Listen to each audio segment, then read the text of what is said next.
Next gentleman, I actually taught a couple of his kids at the Upward Bound program in Morgan State University. Yeah, Morgan.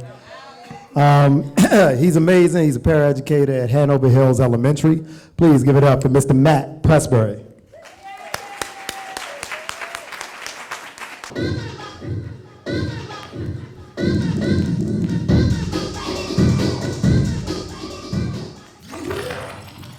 Oh, I've been waiting to do that for all week. So, I know you heard of the 2 Live crew that got banned in the USA. So I'm gonna tell you a story about another 2 Live crew that almost got banned from a few classrooms. So it's 2013, I'm a paraeducator at a spot you might have heard of called East Baltimore Community School, not too far from here. And I'm working with a teacher who, basically, teaching had passed her by a couple years, maybe 5 years before. Her patience was about that short, and she should have just been in another profession or just retired altogether. So anyway, we had a few kids in the class, and yeah, they could be off the chain at any given time or whatever, but her thing was really just punish, punish, punish. She really didn't have the patience to deal with them. She really didn't want to look into any of their issues, their background, or anything to find out why they were behaving this way. It was all just, you on red, you sit here, you're missing recess, so on and so forth. And for me, my mom had been doing daycare. My mom did daycare for over 30 years, so I was born into it. So that taught me compassion and love and all the time while I'm being an educator. Not only that, I have 4 children of my own, so I'm a father, and I want people to treat my children the way I would treat my children, and vice versa. When I'm in a classroom, I treat other people's children the way I want my children to be treated. And I'm an advocate for fathers, run a little group you might have heard of, Black Fathers. Anyway, so some of the children, their fathers weren't in their lives for various reasons. One of them, his father had passed away. One of them, his father was in jail. And there were 3 of them who, I didn't know the situation, I just knew their fathers weren't involved for whatever reason. And I didn't delve deeply into it to really find out why. I just knew that they needed somebody, and that somebody was me. So I was there for them. And at the same time, in the classroom next door, there's a teacher and a para who are working their class, and they have this one student, and they're on the same type of thing with this one student. He's wild and rambunctious, really immature, and all of that stuff. And their whole thing is really, again, punish, punish, punish. And I'm not one to tell anybody else how to run their classroom. So I work to stay in my lane.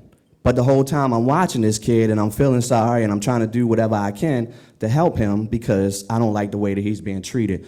So we make it through kindergarten, everybody graduates kindergarten, and the whole time I'm building a rapport with the parents, talking to the parents, getting to understand what's going on with the kids and all of that good stuff. Fast forward a little bit, they're in 1st grade. Still going through a lot of the issues. So what I'm doing, I go around and there's one kid in particular, we'll call him Timmy Turnup.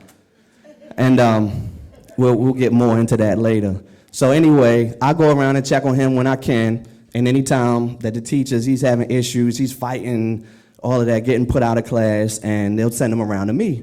So he comes to my classroom, I talk to him, try to pep him up, I call his mom if need be, and send him back in the classroom.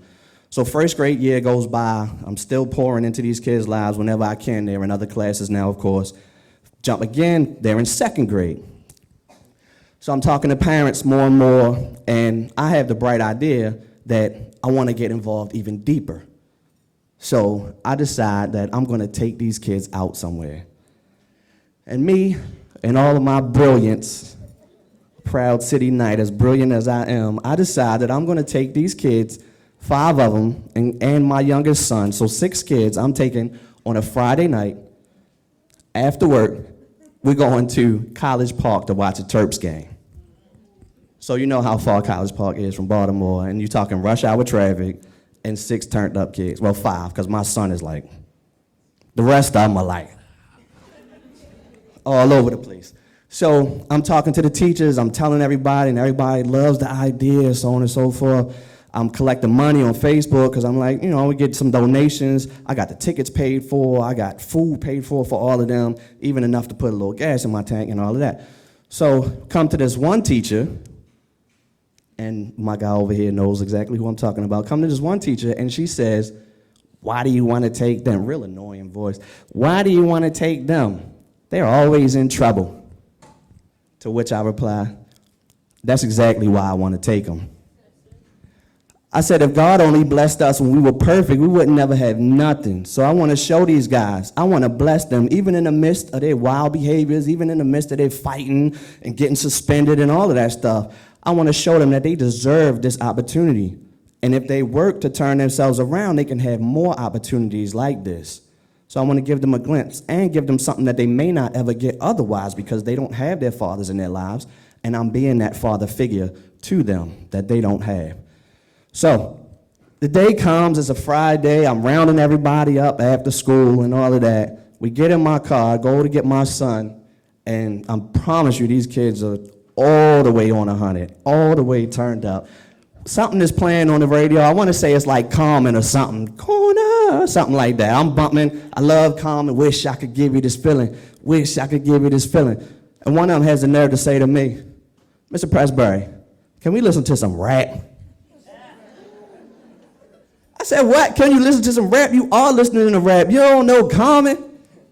Mr. Pressbury, can we listen to some real rap? Now, you know, I wanted to put them out my car. Oh, I don't know what street we were on. I didn't care. I wanted to put them out my car. So I switched, and something comes on. It's probably some crap, Migos, diamonds and shining and women and skinning and grinning or something. But they in heaven. This is what they love. So I got to sacrifice my Carmen, my real rap, for them to be happy. And they all wild in the backseat of my car listening to something, whatever it was, Bad and Bougie or whatever. I don't know.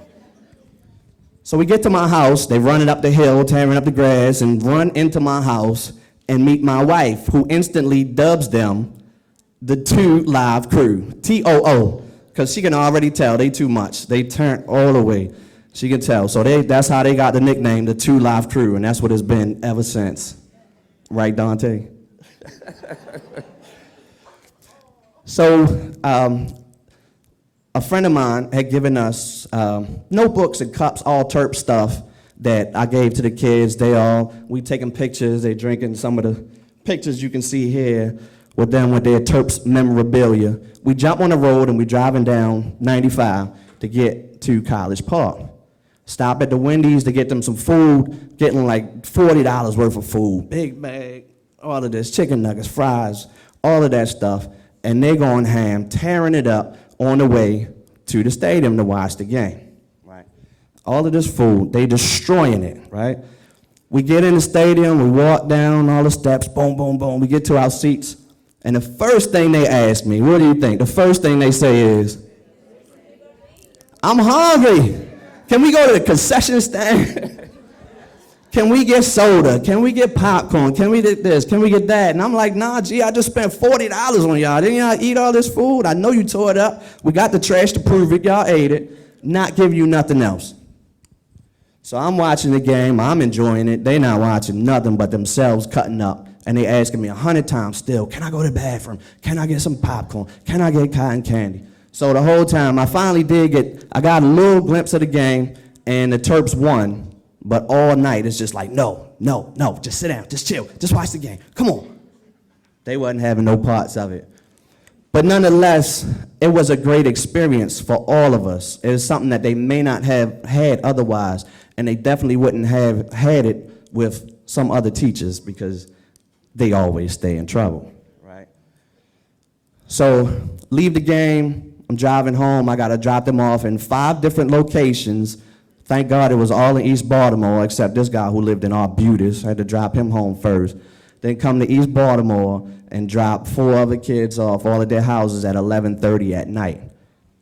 Yep. And 2 of them left the school shortly after I did that year. 2016 was my last year at the school. 2 of them left, but 3 of them remained. And I have remained in their lives ever since. I go and check up on them. I check their report cards. One of them is here tonight who just told me yesterday he is on the honor roll. Stand up, Dante. Stand up, Dante. My man. And next Sunday, I'm taking them all go-kart racing. And I thought about going somewhere like Crofton or something like that, but then I remembered going all the way to College Park, and I said, no, we're going up White Marsh. We're going right up the street, not doing this again. Thank you.